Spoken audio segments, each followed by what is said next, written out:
गायत्री महामंत्र युग पुरुष विवेकानंद जी का ध्यान करते हुए ठाकुर रामकृष्ण परमहंस मां शारदामणि को मणि मन नमन करते हुए आइए गायत्री महामंत्र के माध्यम से दिव्य चेतना का आह्वान करें।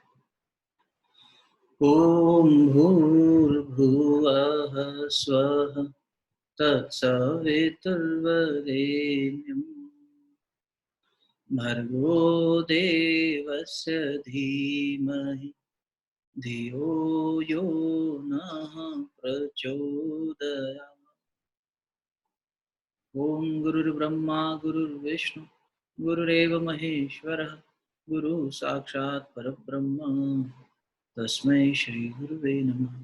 अखण्डमण्डलाकारं व्याप्तं येन चराचरं तत्पदं दर्शितं येन तस्मै श्री गुरुवे नमः। मातृवत् लालयित्री च पितृवत् मार्गदर्शिका नमोस्तु गुरुसत्ताये श्रद्धा प्रज्ञायुता च। ॐ मायातु वरदे देवी त्र्यक्षरे ब्रह्मवादिनी गायत्री छन्दसां मातः ब्रह्मयुने नमोस्तुते। ओम श्री गुरुवे नमः। ओम श्री गायत्र्यै नमः। आवाहयामि स्थापयामि ध्यायामि ततो नमस्कारं करोमि। परम पूज्य गुरुदेव वंदे माता जी के सूक्ष्म संरक्षण में आज हम स्वामी विवेकानंद जी के जीवन चरित्र को और आगे बढ़ेंगे, उसको पढ़ेंगे। Page number 50 God lived with them. आज 20वां दिन है हमारे स्वाध्याय के क्रम को। बीच में हमने 4 दिन मिस किए क्योंकि वीकेंड्स पे नहीं कर रहे, तो वैसे 20वां क्लास है, उनको हटा दें। 20 दिन में 50 एक मैं ऐसा आकलन कर रहा था अभी शुरू करने से पहले कि लगभग 600 पन्ने की किताब है, तो एक साल में पूरी हो जाएगी। पर एक भाव और आ रहा है, इतनी सारी पुस्तकें मेरे को अभी याद आती जा रही हैं। हम लोग जब वहाँ थे शांतिकुंज में, तो एक 7 वॉल्यूम्स में तोड़ो कारा तोड़ो आई थी, मतलब पहले आ चुकी थी। और उस समय पर मैंने पहले शायद जिक्र भी किया कि उनके जो लेखक हैं, तो गॉड लिव्ड, ये तोड़ो कारा तोड़ो भी बहुत प्रभावशाली है। वो उपन्यास का मोड ज़्यादा है उसमें, लेकिन बहुत यथार्थपूर्ण बातें हैं, बहुत अच्छे से उसे संकलन किया है। तो तोड़ो कारा तोड़ो है, विवेकानंद पे ही पढ़ने बैठे अगर, तो विवेकानंद ऑन हिमसेल्फ, एक अपने बारे में उन्होंने जो बातें कही संकेत रूप में, वो the works of Swami Vivekananda, मेरे ख्याल इसकी भी काफ़ी वॉल्यूम है, 18 वॉल्यूम है शायद। फिर रामकृष्ण कथामृत, ठाकुर रामकृष्ण परमहंस के जो एक तरह से स्टेनोग्राफर थे, जैसे इनके जे गुडविन थे, ऐसे ही ठाकुर रामकृष्ण परमहंस के एक बहुत ही बढ़िया सहायक थे एम महेंद्रनाथ गुप्ता। तो जो गुप्त साहब थे महेंद्रनाथ, वो डायरी लिखा करते थे, कभी कभी तो 7-7 दिन तक बैठकर लिखते रहते थे। जो ठाकुर के पास जाते थे, शिक्षक थे, पढ़ाते थे, और वो वहाँ जाते थे तो जो भी देखते थे मंदिर में होते हुए ठाकुर के आसपास इन शिष्यों को, तो उन्होंने उसको एज अ हॉबी डायरी लिखना शुरू किया था। वापस आते थे तो ठाकुर की समाधि, ठाकुर के भजन, कभी विवेकानंद ने कुछ गाया, कभी किसी ने कुछ पूछा, तो सबका संकलन करते थे। और एम की वो संकलन की हुई चीजें जब विवेकानंद ने परचम लहराया भारतीय संस्कृति का, तो एकदम से ठाकुर विश्व पटल पर छा गए। उससे पहले कोई जानता ही नहीं था दक्षिणेश्वर के संत को, बहुत कम लोग जानते थे, और उसमें भी बहुत गूढ़ नजरिया रखने वाले लोग जो है वो जान पाते। तो एम ने फिर 1895 के बाद में, 96 के बाद में अपनी इन डायरीज को पब्लिश करना शुरू किया। और 1902 में विवेकानंद जब गए हैं, तब पहला वॉल्यूम आया out of 5 volumes of Ramakrishna Kathamrita. तो उनकी कथा के अमृत 186 दिन का संकलन किया उन्होंने, 186 विजिट्स जो उनकी हुई इनके पास, ठाकुर के पास। और उस समय पे अंतिम दिन थे ठाकुर के 2 साल के अंदर, तो मतलब पिछले 1.5 साल के अंदर 186 बार जाना हुआ, और दूसरे तीसरे दिन जाते थे, और वहाँ जो देखते थे करते थे उसका संकलन किया है हमने। उसके 5 वॉल्यूम्स पब्लिश हुए 1902, 1904, 1907, ऐसे 1910 तक, 12 तक में। और आखिरी वॉल्यूम आया 1932 में, जब एम ने स्वर्गवास लिया है, उनका देह अवसान हुआ जब, तो उस समय उन्होंने रामकृष्ण कथामृत का 5वां संकलन लिखा था, 5th एडिशन। और वो वॉल्यूम 5 जो था, उसका समय इसलिए लगा क्योंकि इनका स्वास्थ्य काफी गड़बड़ा गया था, काफी लंबा समय लगा। और अंतिम समय में भी वो 10 बुक्स के ऊपर काम कर रहे थे, 10 बुक्स। पूरा जीवन उस व्यक्ति ने लगा दिया और ठाकुर रामकृष्ण परमहंस को दुनिया तक पहुंचाने में अपनी लेखनी के माध्यम से बहुत बड़ा हाथ रहा। जितना बड़ा हाथ अपनी वाणी के माध्यम से, अपने कृत्यों के माध्यम से स्वामी जी का रहा, वैसा ही अद्वितीय एक कंट्रीब्यूशन रहा एम द्वारा। उन्होंने जो लिखा उससे बहुत सारे लोग प्रेरित हुए, क्योंकि एक पैटर्न आप देखो अगर इनका, स्वामी विवेकानंद का, तो he did not speak very much about his master, he spoke about his masters message, और अपने जीवन के माध्यम से उनके मैसेज को पहुंचाया। तो 1897 में जब इंडिया आए हैं, तो इसमें आएगा आज, स्वामी जी ने कहा है कि अभी दुनिया को ठाकुर के बारे में और जानना है, मतलब और जानना भी चाहती है और व्यापक तरीके से हमें उनको दुनिया तक पहुंचाना है। तो 1897 में ये पब्लिशिंग काफ़ी फास्ट हो गई, और अल्मोड़ा से और नागपुर से, इन 2 जगहों से रामकृष्ण मिशन का बहुत साहित्य पब्लिश हुआ। तुरानंद जी ने, और मेरे ख्याल शायद शारदानंद जी ने, एक और उनके गुरु भाई, इन 2 लोगों ने अपने जीवन के 40 साल, 40 years of their life completely dedicated to texting scriptures, ये सारी बातें इकट्ठी करना, उनको एक क्रोनोलॉजिकल ऑर्डर में डालना, एम के बारे में, विवेकानंद के बारे में, माँ शारदा मणि के बारे में, निवेदिता के बारे में, ठाकुर के बारे में, सब संकलन करने में इन 2 लोगों ने अपना पूरा ओनरशिप लिया और सारा काम कर डाला। तो इस तरह से मिशन लोगों तक पहुंचा, और आज हम सब लोग जितना ही साहित्य पढ़ पा रहे हैं इन लोगों की तप है। देखो ना, अभिधानंद जी, ये चेतनानंद जी का जो वर्क है, ये 5 साल, उन्होंने शुरुआत में कहा कि मुझे 5 साल लगे, और हर समय इन लोगों के जीवनी में मैं गोते लगाता रहा, 16 लोगों। तो आइए आज भारत रिटर्न जब स्वामी जी का हुआ है, on the return to India, तो क्या क्या हुआ। तो वहाँ लंदन से चले हैं, और उसके बाद में जब वहाँ से चल के आए हैं, तो Swami ji, how will you like your motherland after 3 years, ऐसा एक अंग्रेजी दोस्त ने इनसे पूछा। तो इतना आपने पावरफुल एक्सपीरियंस लिया है वेस्ट का, इतना चकाचौंध देखा है, इतनी शोहरत देखी, अब आप इतनी लग्जरी और पावर देखने के बाद भारत लौट रहे हैं, तो आपको कैसा लगेगा, ऐसा एक उसे जिज्ञासा थी। तो बहुत ही सुंदर उत्तर दिया, क्योंकि वो ये सोच रहा था कि भाई भारत में तो गरीबी है, वहाँ जाएंगे तो उनको कैसा लगेगा, ये सब छोड़ छाड़ के जा रहे हैं, शायद दुखी होंगे। स्वामी जी ने उसको कहा कि मैं क्या बताऊँ, मेरे लिए भारत का स्थान क्या हो गया, पहले भी वो मेरी मातृभूमि थी, आज भी मेरी मातृभूमि है, पर अब उसकी हवा, उसकी मिट्टी, उसका पानी, हर चीज़ मुझे जो है मेरे लिए सम्माननीय हो गई है, पूजनीय हो गई है, और मेरे लिए होली है।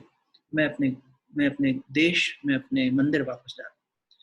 विवेकानंद के डिवोटीज आए श्रीलंका पे, पहला उनका पड़ाव हुआ 15 जनवरी 1897 में, और उसी दिन कोलंबो में विवेकानंद को एक रॉयल रिसेप्शन वहाँ के जो राजा थे उन्होंने दिया, और स्वामी gave his first public lecture in the East entitled India the Holy Land, इसी विषय पर उन्होंने श्रीलंका में पहला उद्बोधन दिया। जब उन्होंने वो एक बहुत फेमस स्टेटमेंट उसका यहाँ पर चेतनानंद जी ने लिया है, बहुत खूबसूरत बात है, ये हमारे लिए एक सीख है। आज जो हम बहुत इम्पेशेंट हो जाते हैं, बहुत फियर में आ जाते हैं, बहुत एंजाइटी में आ जाते हैं, बहुत ज़्यादा स्ट्रेस में आ जाते हैं, बहुत ज़्यादा कभी कभी हम ये देखते हैं कि दुनिया बहुत बुरी है, इतना सब नेगेटिव है यहाँ पे। ऐसे में स्वामी जी का ये कथन हमें आशा देता है। क्या कह रहे हैं? Slow and silent as the gentle dew that falls in the morning, unseen and unheard. सुबह सुबह ओस गिरती है ना तो कोई देखता है कैसे गिरती है, ना कोई आवाज होती है उसकी, yet producing a most tremendous result, इतना खूबसूरत वो नज़ारा होता है, has been the work of the calm, patient, all suffering spiritual race upon the world of thought। ये जो दुनिया है विचारों की, इसके ऊपर एक दुनिया है, एक पूरा क्षितिज है अध्यात्म का, और अध्यात्म अपना काम ऐसे ही करता है। मैं इस बात को पढ़ने से मुझे एक इसका पैरेलल ड्रॉ हुआ मेरे दिमाग में। मुझसे किसी ने एक बार कहा कि ये दुनिया तो बड़ी ऐसी है, आपके गुरुजी कहते हैं युग निर्माण करेंगे, क्योंकि गुरुदेव की जो योजना है वो युग निर्माण योजना है, और वो बार बार ये कहते हैं कि आने वाले दिनों में सतयुग आएगा, यहाँ तो इतनी तबाही फैल रही है, सब कुछ हो रहा है, ऐसा कैसे संभव है। और कभी कभी ऐसा जो नए नए लोग गायत्री परिवार में जुड़ते थे, उनमें से भी कुछ लोगों के मुंह से सुनने को मिलता था कि भैया ये कब होगा, अब हमारे होने के पहले होगा, हम मर जाएंगे उसके बाद होगा, कोई टाइमलाइन है क्या, आपको क्या लगता है, आपकी आस्था क्या कहती है। तो मैंने उनको एक ही बात कही, उनको देखो, ये जो बुराई आपको दिख रही है बाहर, इसको दीपावली के पटाखों से जो शोर करते हैं उस रात को बहुत ज़्यादा, पूरे आसमान में चमक भी होती है, चकाचौंध भी होती है और शोर भी बहुत मचता है। उस बुराई को आप उससे इक्वेट करके देख लो और अच्छाई को उन दीपकों से इक्वेट करके देख लो जो हर घर में, दहलीज पे, मंदिर में, तुलसी के पौधे में, आंगन में कहीं जल रहे होंगे। और हर घर में न जाने कितने दीपक जले, हमें तो पता भी नहीं। शायद दहलीज पे रखे दीपकों का कुछ हिसाब भी हो जाए, पर भीतर में जो जल रहे हैं, जो कहीं किसी कोठरी को रोशनी दे रहे हैं, किसी मंदिर के कोने को प्रकाशित कर रहे हैं, उनका तो कोई हिसाब नहीं है। तो अच्छाई अपना काम कुछ ऐसे ही करती है, एकदम शांति से, कोई शोर शराबा नहीं होता, कोई बहुत बड़ा तामझाम नहीं होता, धीरे धीरे धीरे धीरे धीरे धीरे, पता भी नहीं चलने देती। क्योंकि सत्य में, हमारे शास्त्र भी कहते हैं, गुरुदेव हमेशा कहते हैं, विवेकानंद भी कहते हैं, सत्य में 100 हाथियों का बल है। जो सच है, जो सत्य है, वो अंत में विजयी होता ही है, उसके पास भगवान का बल खड़ा है। तो अच्छाई के पास भगवान का बल खड़ा है। बस आवश्यकता ये है कि अच्छे लोग थोड़ा सा इसकी बात को समझें और अच्छे लोग संगठित होकर कुछ इस तरह का करने लगे, तो निश्चित रूप से ये हो जाएगा कि अच्छाई जल्दी ही दिखने भी लगेगी। मुझे वो बात जब याद आई जब मैंने ये पढ़ा कि बिल्कुल ये समानांतर बात है और ज़्यादा खूबसूरत बात विवेकानंद ने कही कि किस तरह ओस जो है वो आती है और इतना खूबसूरत एक आउटकम उससे आता है, लेकिन किसी की आवाज़, कोई आवाज़ नहीं करती, किसी को सुनाई नहीं देती, बस अपना काम करती है।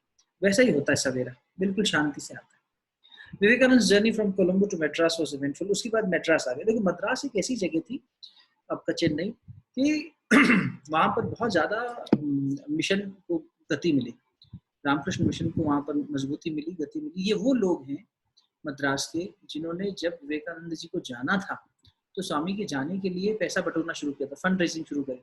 बाद में खेतरी के राजा, आपको पता है कि उन्होंने पूरा अपने ऊपर जिम्मेदारी ले ली। पर ये वो लोग थे जिन्होंने स्वामी विवेकानंद को मॉन्क के रूप में, जब वो ट्रैवल कर रहे थे, वॉक करते थे पूरे देश भर में, तब पहचाना था।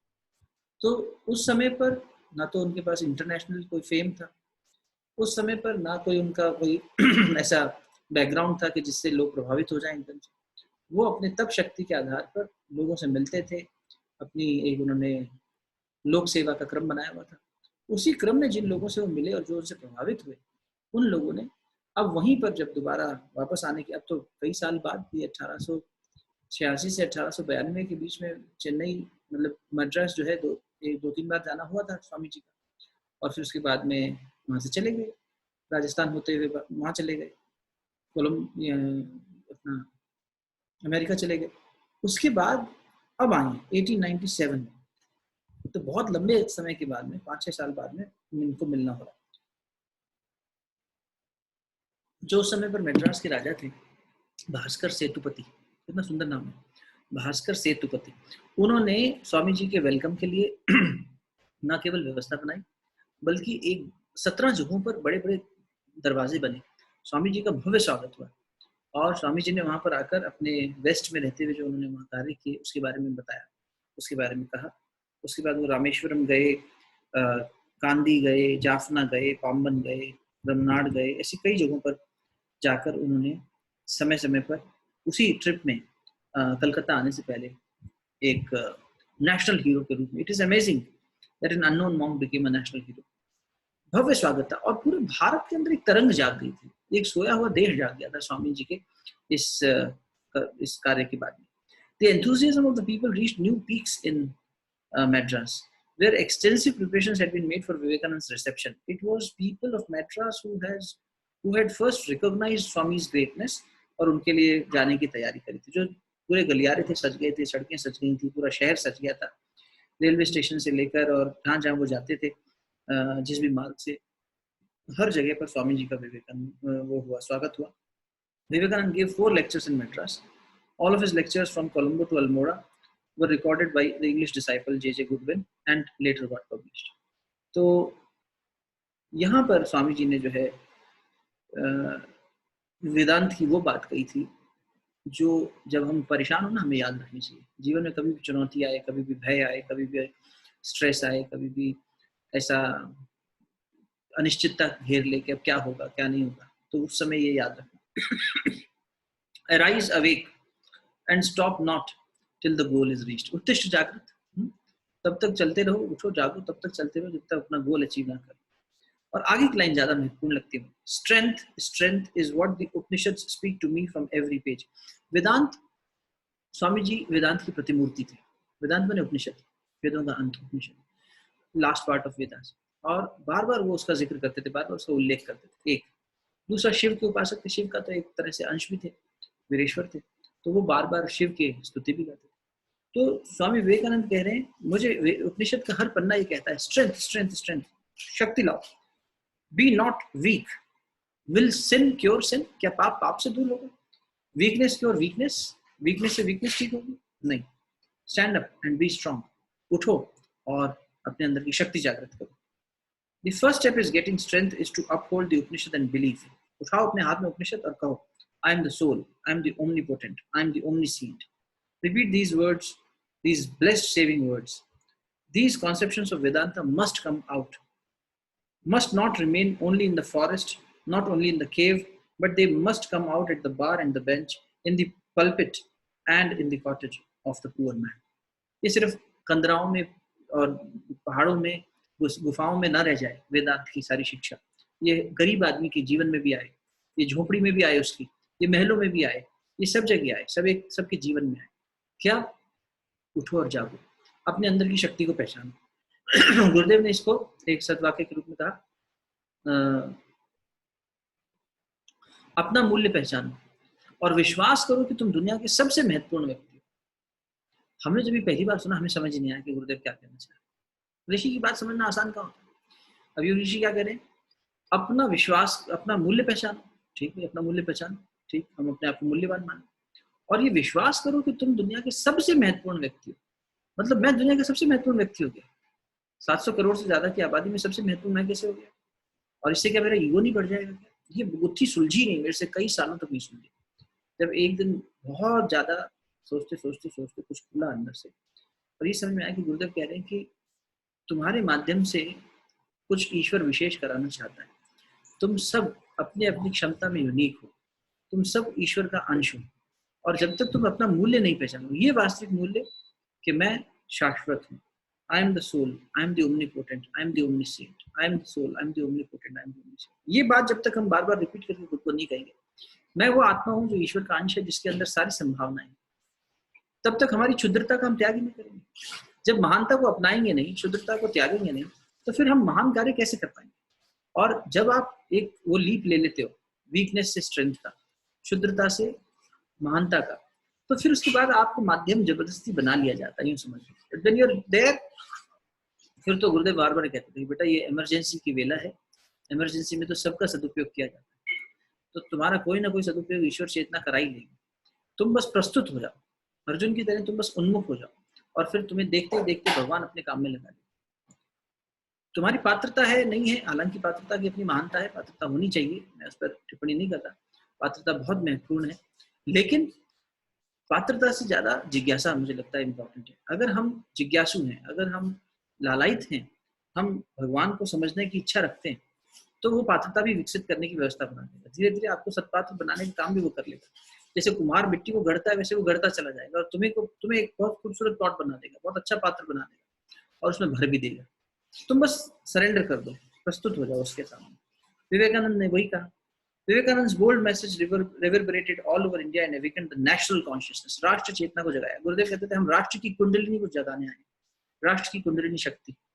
ये जो देश की, राष्ट्र में गुरुदेव देश तक सीमित नहीं रहते थे, पूरी संसार की बात करते, पूरे युग की हम कुंडलिनी जगा दें। कुंडलिनी जगाना मतलब उसकी सोई हुई शक्ति को जगाना। विवेकानंद ने जो काम शुरू किया था उसको आगे बढ़ाया उन्होंने। तो क्या कह रहे हैं Vivekananda? My India arise, where is your vital force? कहाँ है तुम्हारी शक्ति? कहाँ सो गई तुम्हारी शक्ति? जागो। सोचो कोई आदमी, और इस व्यक्ति की बात, ये शक्ति थे अपने आप में, क्योंकि इसका प्रमाण ये है कि जब विवेकानंद ने एक बात एक जगह कही, पूरे अमेरिका हिल गया।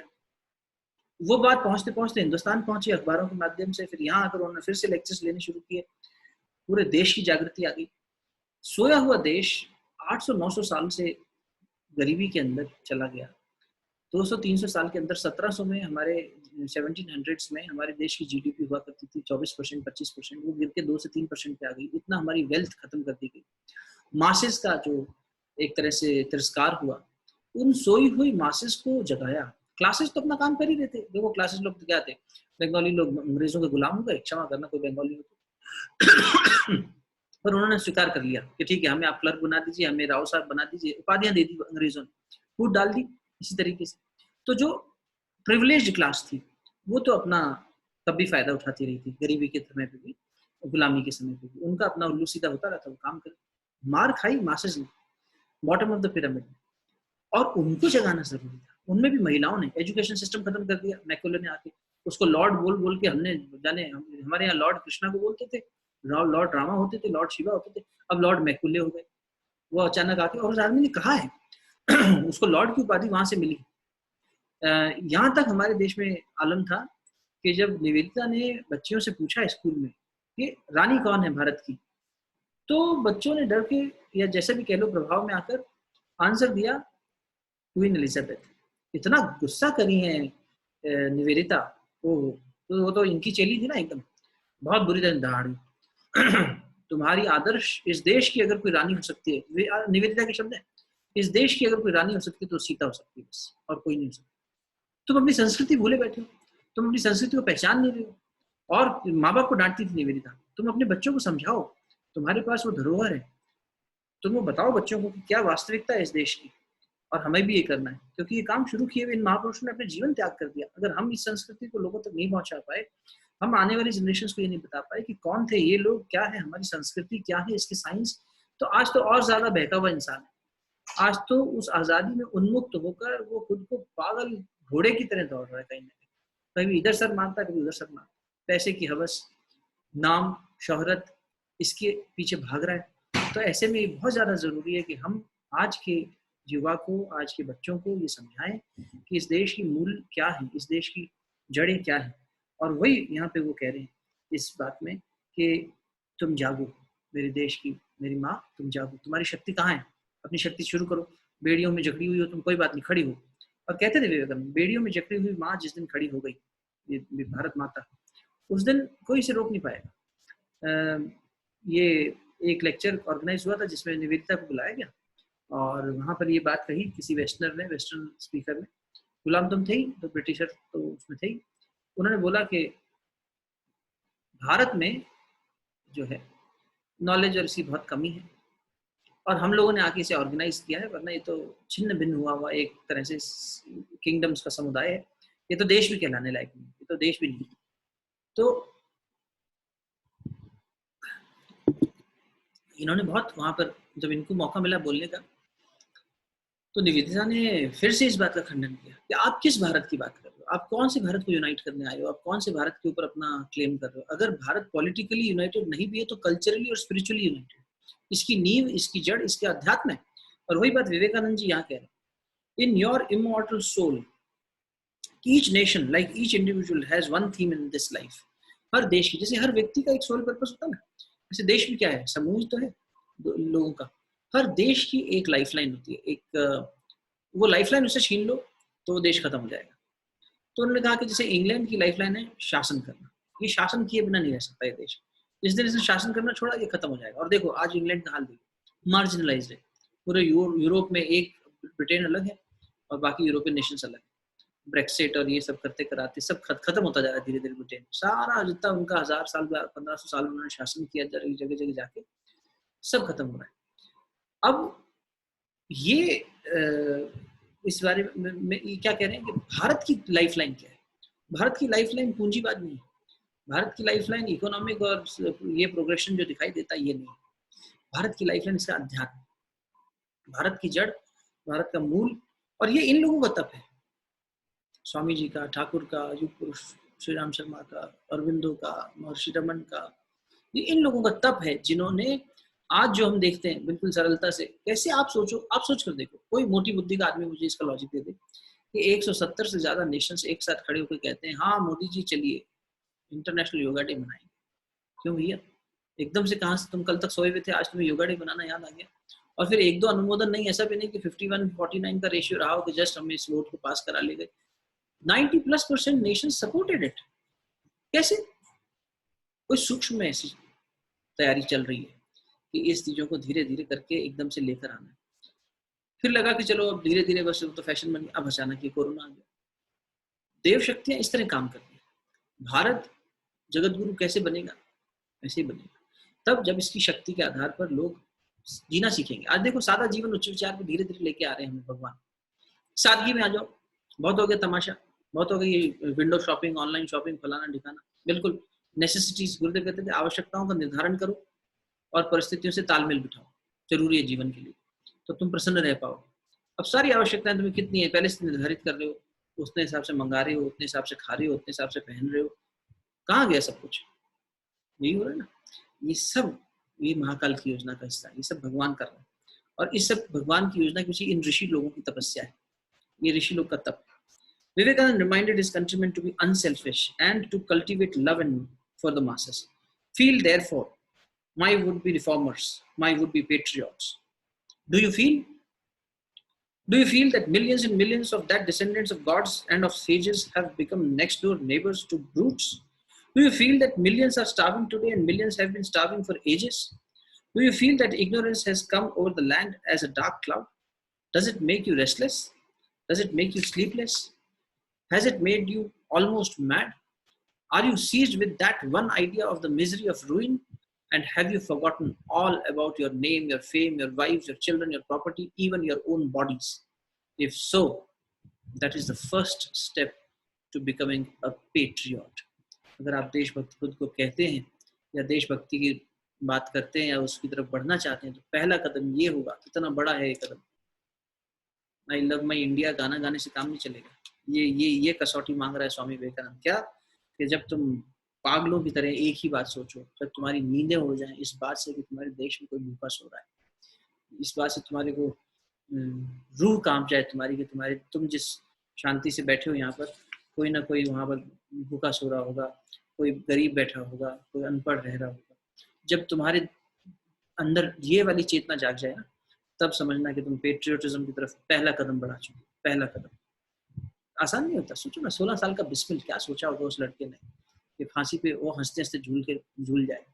32 साल के थे शायद भगत सिंह, 32 या 33 साल।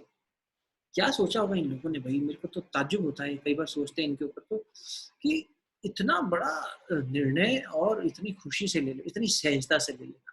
ये जीवन मुक्त आत्माएं थी, इनको जीवन में इसमें बंधने मृत्यु से कोई भय नहीं था, अभिनिवेश था ही नहीं, है ना। विद्या अस्मिता राग द्वेषा अभिनिवेशा पंचक्लेशा, ये क्लेशों से मुक्त थे इनका मन। क्लैरिटी, अटर क्लैरिटी, कोई कंफ्यूजन नहीं।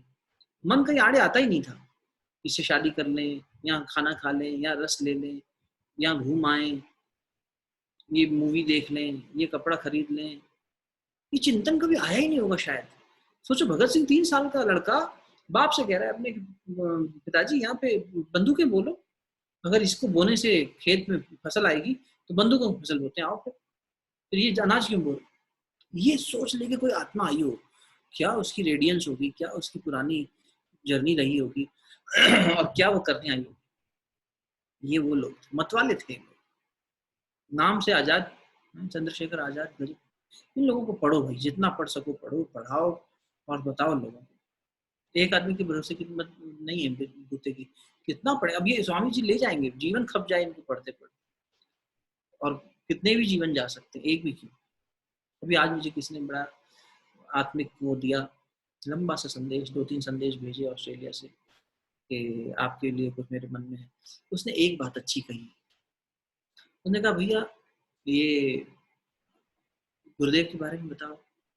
अब मैं पढ़ा, मैंने कहा मैं गुरुदेव के बारे में बताने बैठूं तो पहले तो मेरा ही ज्ञान बहुत अल्प है, और फिर जितना है उसमें भी अपनी यात्रा में चले जाएं तो वर्षों लग जाए, इतना सब कुछ है शेयर।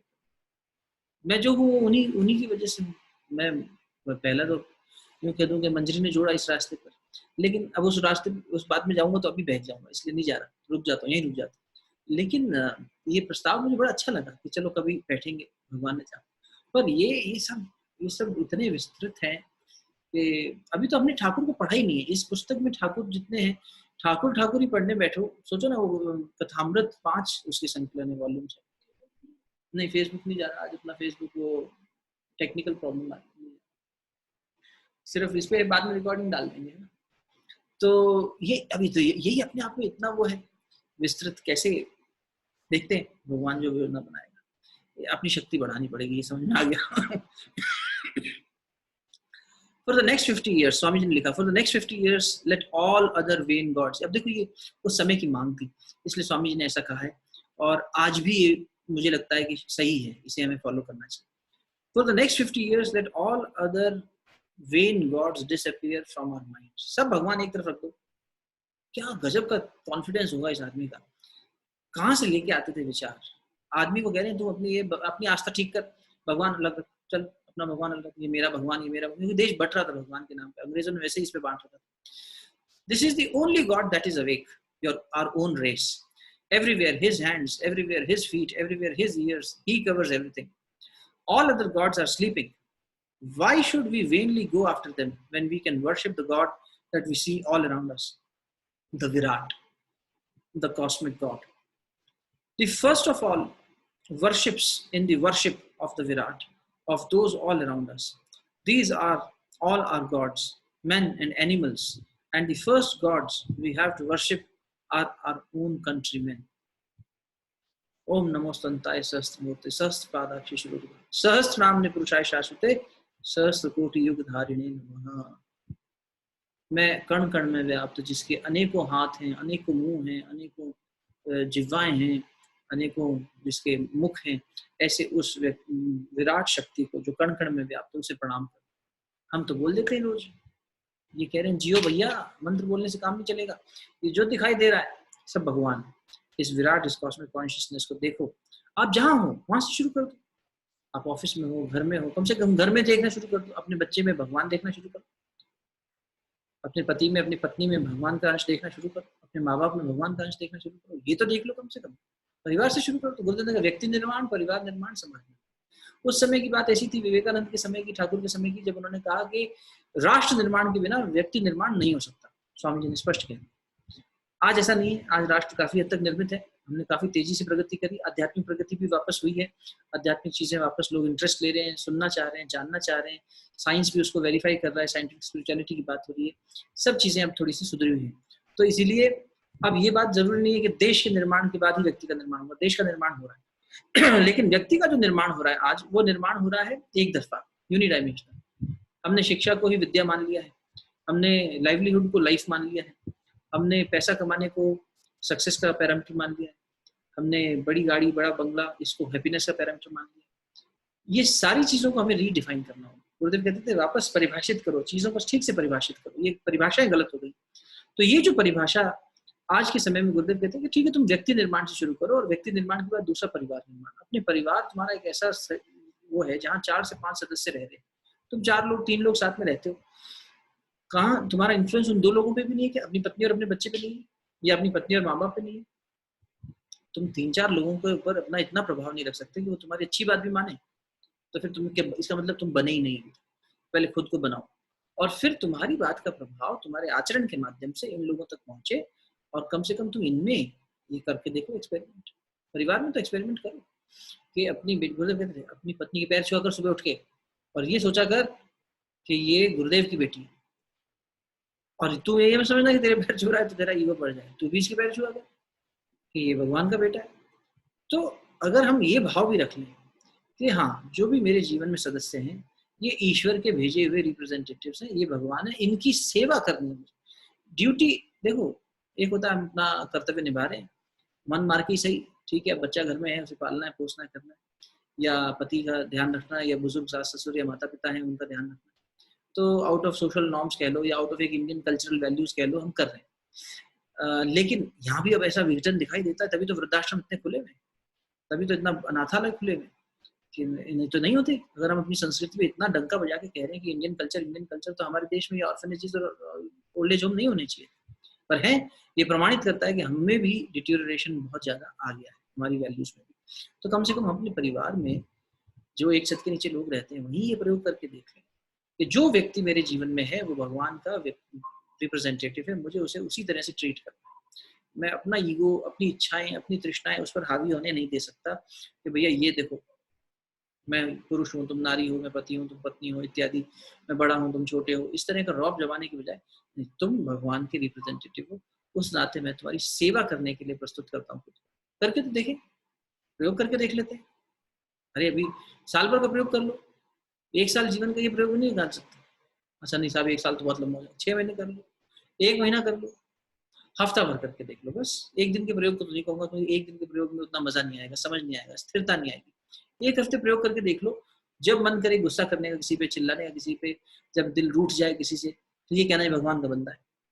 जब कुछ सामने वाला आशा करे और तुम्हारा नहीं, तुम्हें हिम्मत, और तब भी तुम ये कहो अंदर से, ये भगवान का बंदा है, मुझे इसकी सेवा करनी है।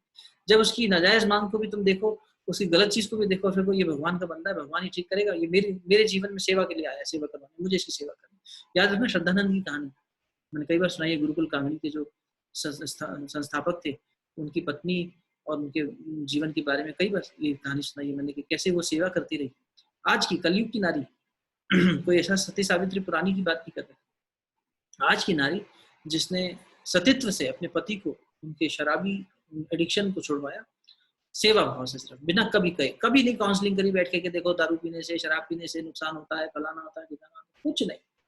हमारे जीवन में आप आए हैं हमारे कर्मों के नाते, हम आपकी सेवा करें, आप भगवान के रिप्रेजेंटेटिव हैं, ये मान के हम पूरी श्रद्धा से आपका, इसी से उनका नाम श्रद्धानंद पड़ा। अटूट श्रद्धा थी उनकी पत्नी के ऊपर, और फिर उनके अंदर जो श्रद्धा जागी तो ऐसी जागी कि उन्होंने बहुत अच्छा कार्य किया उस गांव के लिए। कांगड़ी नाम का जो गांव था, वहां पर गुरुकुल स्थापित किया, गुरुकुल कांगड़ी विश्वविद्यालय। और कल पढ़ेंगे पेज नंबर 52 से स्वामी जी को, बहुत शानदार ये कुछ पेजेस हैं आने वाले 52 से लेकर 55 तक। फिर उनके डिसाइबल्स की ट्रेनिंग उन्होंने कैसे करी, और कैसे फिर उसके बाद में निवेदिता जी आई और उनको आगे बढ़ाया, और फिर वापस वेस्ट में गए स्वामी जी 1898 में, उसके बारे में चर्चा होगी। तो मुझे लगता है इस सप्ताह में हम जब आगे बढ़ेंगे, अभी हमारे पास 3 और सत्संग के दिन हैं, तो टुवर्ड्स द एंड आ जाएगी बात। आई शैल नेवर सी 40, खुद ही कह गए थे। कल रात को काफी देर तक वो चिंतन आप लोगों के मन में चला होगा, जब स्वामी जी को एक सैफरन रोब में, कपड़े में उनके शरीर को ले जाया जा रहा था। कुछ लोगों ने मुझे लिखा पर्सनली, भैया एकदम ऐसा चित्रण चल रहा था मन में कि स्वामी जी का पार्थिव शरीर लेके जाया जा रहा है, निवेदिता वहां बैठी है, शाम को अग्नि शांत हो रही है, और काफी मार्मिक प्रसंग रहा, जिसमें एक शिष्य को गुरु ने बार बार संदेश दिया, बार बार संकेत दिया। रामकृष्ण परमहंस गए तो विवेकानंद को देखे गए, विवेकानंद गए तो निवेदिता को बहुत कुछ देखे गए, ऐसी अनुभूतियां देखे गए, ऐसी यादें देखे गए, ऐसे प्रसंग देखे गए जीवन के, जिन्होंने उठाया। देखो आपका सपना हो, चाहे आपकी मेडिटेशन के अंदर कोई आपको ऐसा इमेजिनेशन हुआ हो, कोई भी चीज जो आपने ट्रांसफॉर्मेशन लाए, कोई भी चीज, उस पर डाउट मत करना। ये एनालिटिकल माइंड है ना, ये बहुत डाउट करता है, संशयात्मक बुद्धि आ जाती है, वो कहती है कि अरे सच में ऐसा है क्या, हमें ऐसा लगा था कि इसने हमें भी ऐसा छुआ। एक ने लिखा मुझे कि मुझे ऐसा लगा आप जब बता रहे थे तो निवेदिता को जैसे किसी ने स्लीव खींची, तो मेरी भी स्लीव खींची। तो हो सकता है, बिल्कुल हो सकता है। क्यों? अरे ये तो हमारी कल्पना होगी, मन की कपोल कल्पना, कोई बात नहीं, कल्पना हो चाहे कुछ भी हो। यदि आपके अंदर ट्रांसफॉर्मेशन किसी विचार से आ रहा है, विचार क्रांति हो रही है, तो कल्पना नहीं, वो वास्तविक अध्यात्म, वो भक्ति मान के चलना। भक्ति मूल है, ठाकुर ने भक्ति पे बहुत कहा है, किसी और दिन बात करेंगे, जिस दिन भक्ति पे बात करनी होगी। आप लोग प्रश्न पूछा करो, ताकि ना मुझे भी थोड़ा सा ऐसा चैलेंजिंग हो जिसमें पढ़ना पड़े, सोचना पड़े। नहीं तो क्या है, उठाया पढ़ दिया कर दिया, इसमें ये फिर एक तरफ देखो, स्वाध्याय का वैसे मूल स्वरूप ये नहीं होता जो अभी चल रहा है, ये तो प्रवचन जैसा चलने लग गया, मैं बोले जा रहा हूँ आप सुने जा रहे हैं। पर कम से उसमें स्वाध्याय में क्या होता है, एक दूसरे से बातचीत होती है, रेगुलर इंटरेक्शन होता है। तो कम से कम ये जरूर हो कि आपकी तरफ से कुछ प्रश्न आए, आपकी तरफ से कोई बात उठे, और जिसका समूह में हम लोग चर्चा करें, समाधान निकालें। भले हम उसे व्हाट्सएप ग्रुप पे कर लें, बाद में उसे इस सेशंस के अंदर लेकर आए। जैसे अभी मैं कोशिश करता हूँ कि व्यक्तिगत रूप से जो किसी ने कहा उसको बिना नाम लिए सामने लाऊं, और एक नया डायमेंशन चीजों को अपन देख सकें। तो ज्यादा से ज्यादा जब जिज्ञासा आती है ना, तब हमें भी मजा आता है करने में, कि हाँ यार आज बड़ी चुनौतीपूर्ण बातें आई हैं, थोड़ा सोच रहे। तो ठाकुर ने भक्ति में बहुत कहा है, इनफैक्ट भक्ति की कोई डायमेंशन ठाकुर ने नहीं छोड़ा, और भक्ति मूल है, चाहे आप ज्ञान मार्गी हो तो भी, आप राजमार्गी हो तो भी, और आप कर्मयोगी हो तो भी, किसी भी रास्ते पे आप चले, भक्ति के बिना नहीं जा सकते। भक्ति माने डिवोशन। देखो कोई भी इमोशन तो डिवोशन बनाता है, बिना इमोशन के कैसे? इमोशन की शक्ति तो हम सब जानते हैं, तो हमारी भावनाओं की शक्ति से ही भक्ति पैदा होती है। और ये जो भी मोमेंट, चाहे वो इमेजिनेशन हो, चाहे आपको रात को सपना आया हो कि हाँ हमने सपने में देखा निवेदिता के साथ हम भी बैठे हैं, हाँ हम हवा में उड़ रहे हैं, हाँ हम विवेकानंद के साथ बैठे थे, हाँ हमें कोई ऋषि दिखाई दिया, हाँ हमें सफेद दाढ़ी वाला कोई व्यक्ति दिखाई दिया, वो पेड़ के नीचे बैठे ध्यान लगाए बैठा था। ऐसे अनेक चीजें मेरे पास आती रहती हैं रात में, मतलब ये सेशन खत्म होने के बाद 1-1.5 घंटा ये सब चर्चा चलती है। तो उसे कभी भी कल्पना मान के मत छोड़ देना, उसे संजो के रखना, क्योंकि जो क्षण आपके जीवन में ट्रांसफॉर्मेशन यानी एक परिवर्तन, एक महावर्तन लेकर आता है, परावर्तन की प्रक्रिया लेकर आता है, वो परावर्तन आपके जीवन का एक अहम हिस्सा है, और यही आपकी साधना की अगली, एक तरह से एक साधना के सोपान है। आप आगे बढ़ते जाते हैं धीरे धीरे इससे, है ना? तो इनको कभी भी कल्पना मान के मत छोड़ देना कि अरे शायद मेरे मन की कल्पना हो, शायद मैंने सुना था इसलिए इमेजिनेशन हो, भले ही हो, लेकिन उसने आपको ऊंचा उठने में मदद करी ना, तो बस वो भक्ति थी। ठीक है, वापस आप शांति पाठ करें। काफी समय हो गया, 10:15 हो गई, नहीं तो संकीर्तन भी करते, कल कर लेंगे शांति पाठ।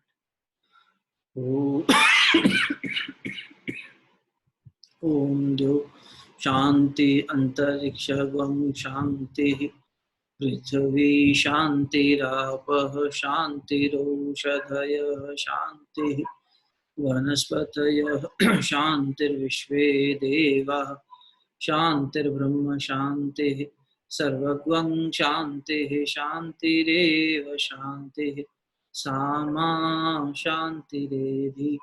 ओम शांतिः शांतिः शांतिः सर्वारिष्टसु शांतिर्भवतु।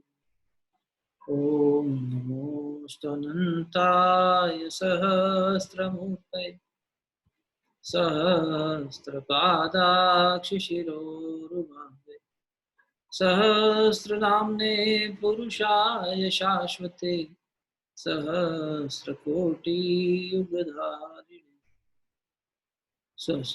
स्वस्ति प्रजाभ्यां परिपालयन्तां न्यायेन मार्गेण महीं महिषा गोब्राह्मणेभ्यो शुभमस्तु नित्यं लोका समस्ता सुखिनो भवन्तु लोका समस्ता सुखिनो भवन्तु।